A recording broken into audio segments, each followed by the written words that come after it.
Pernah tak anda terfikir macam mana satu tweet je boleh gegarkan pasaran saham seluruh dunia?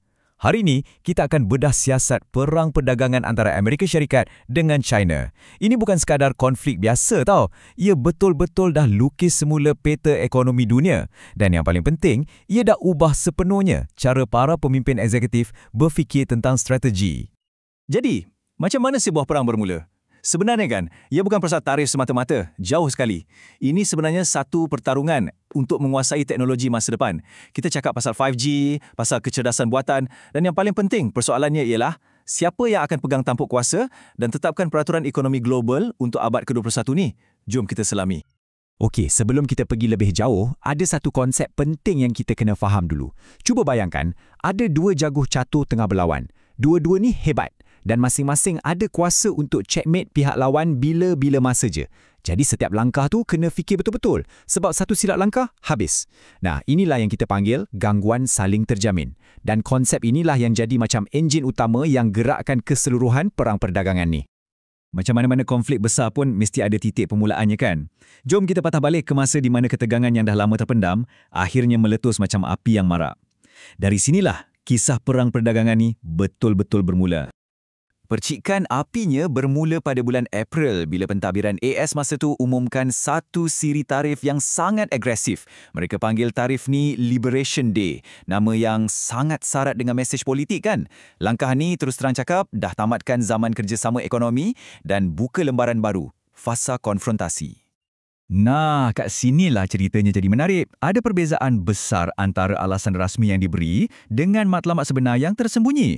Secara rasminya, mereka kata tujuannya nak selesaikan masalah imbangan dagangan dan nak lindungi harta intelek Amerika. Bunyi macam logik kan?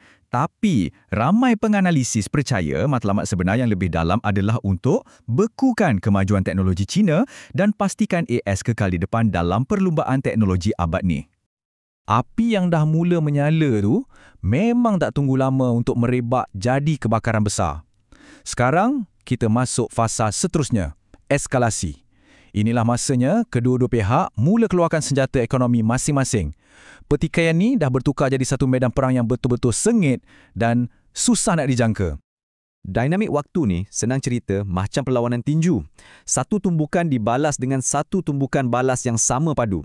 Amerika Syarikat sasar terus ke jantung industri teknologi China.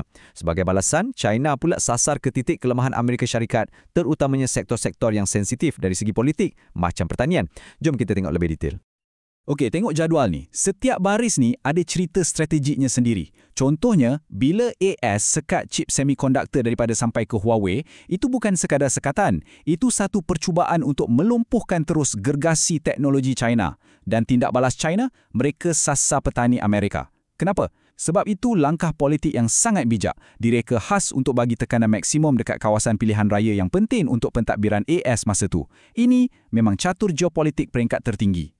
Selalu orang kata, bila dua gajah bergaduh, rumput yang tersepit di tengah-tengah yang merana kan? Begitulah keadaannya. Pertembungan antara AS dengan China ni dah cetuskan satu gelombang kejutan ke seluruh dunia. Rantaian bekalan global habis terganggu dan tiba-tiba ada pemenang dan mangsa yang tak dijangka muncul di serata dunia. Salah satu contoh rumput yang tersepit yang paling ketara ialah krisis di ladang Amerika. Bila China kenakan tarikh balasan ke atas kacang soya dari AS, tiba-tiba bekalan jadi melimpah ruah dan harga jatuh menjunam. Ramai petani yang selama ni okey, tiba-tiba berdepan dengan krisis kewangan yang sangat teruk. Inilah peringatan yang paling jelas, yang keputusan-keputusan besar di Washington dan Beijing tu ada kesan yang sangat nyata pada kehidupan orang biasa. Dan carta ni menceritakan segalanya tanpa perlu banyak kata. Cuba tengok betul-betul. Nampak tak bar biru tu yang mewakili ekspor AS ke China? Jatuh menjunam. Pada masa yang sama, tengok pula bar kuning melonjak naik. Siapa tu? Itulah Brazil yang cepat-cepat masuk dan ambil alih pasaran. Satu contoh yang sempurna macam mana geopolitik boleh ubah peta perdagangan dunia. Dalam sekelip mata je. Jadi, selain Brazil yang jelas untung besar, gambaran keseluruhan dunia sebenarnya lebih kompleks. Sekutu rapat AS macam Kanada dan Mexico pun tiba-tiba rasa tersepit di tengah-tengah.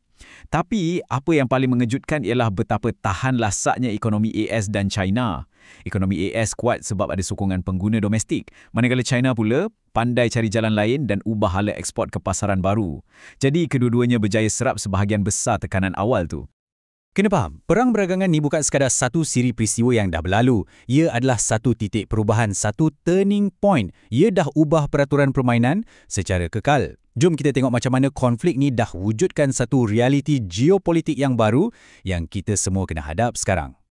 Perkara paling penting untuk difahamkan kat sini ialah strategi jangka panjang utama China. Strategi itu boleh dirumuskan dengan satu perkataan, berdikari.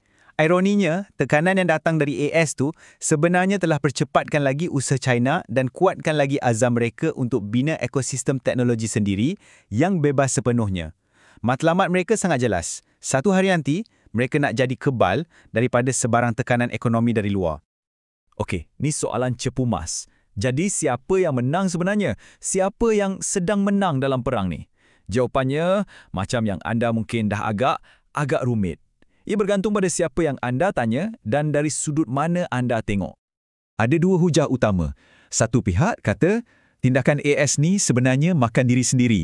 Dahlah tak dapat konsesi besar yang mereka nak, ia cuma buat semangat patriotik di China makin membara. Tapi, ada pihak lain pula yang berpendapat tekanan berterusan ni memang perlu. Ia berjaya dedahkan beberapa kelemahan dalam model ekonomi China yang selama ni orang tak nampak. Dua-dua hujah ni ada betulnya dan kebenarannya mungkin ada di tengah-tengah. Dan jangan sesekali fikir yang konflik ni dah selesai. Belum lagi. Ia cuma berubah bentuk. Ancaman tarif sampai 100% ke atas kenderaan elektrik dari China yang kita dengar baru-baru ni, itu isyarat yang sangat jelas. Pertempuran ni masih jauh lagi perjalanannya. Jadi, apa ertinya semua ni untuk kita dalam dunia nyata? Terutamanya untuk para pemimpin perniagaan yang sedang mendengar. Inilah soalan yang paling penting sekarang. Macam mana kita nak navigasi landscape baru yang penuh dengan ketidaktentuan ni? Ada 3 keutamaan strategik yang baru, 3 perkara yang wajib ada dalam radar setiap pemimpin. Pertama, bina ketahanan rantaian bekalan. Sebab apa? Sebab sekarang ni, satu gangguan kecil kat satu negara boleh lumpuhkan seluruh operasi global anda. Kedua, kuasai risiko kawal selia. Peraturan sekarang boleh berubah sekelip mata. Kalau tak peka, kerugiannya boleh jadi sangat besar. Dan yang ketiga, selaraskan semula strategi pasaran. Kena bersedia untuk dunia yang mungkin akan terbahagi kepada dua dengan dua sfera ekonomi yang berbeza. Dan petikannya, merumuskan semuanya dengan sangat padat. Kepintaran geopolitik kini adalah satu kemahiran teras yang wajib ada untuk kepimpinan eksekutif. Maksudnya apa? Maksudnya, pandai berniaga, pandai buat untung saja, dah tak cukup. Sekarang ni, survival sesebuah perniagaan tu bergantung pada kebolehan anda untuk faham dan bertindak balas terhadap perubahan kuasa di peringkat global. Jadi, saya nak tinggalkan anda semua dengan satu soalan terakhir untuk difikirkan. Dalam realiti baru ni, di mana ekonomi dan geopolitik dah tak boleh dipisahkan, adakah strategi anda sekarang dibina untuk sekadar survive atau untuk betul-betul berkembang maju? Pilihan tu di tangan anda. Terima kasih kerana sudi meluangkan masa.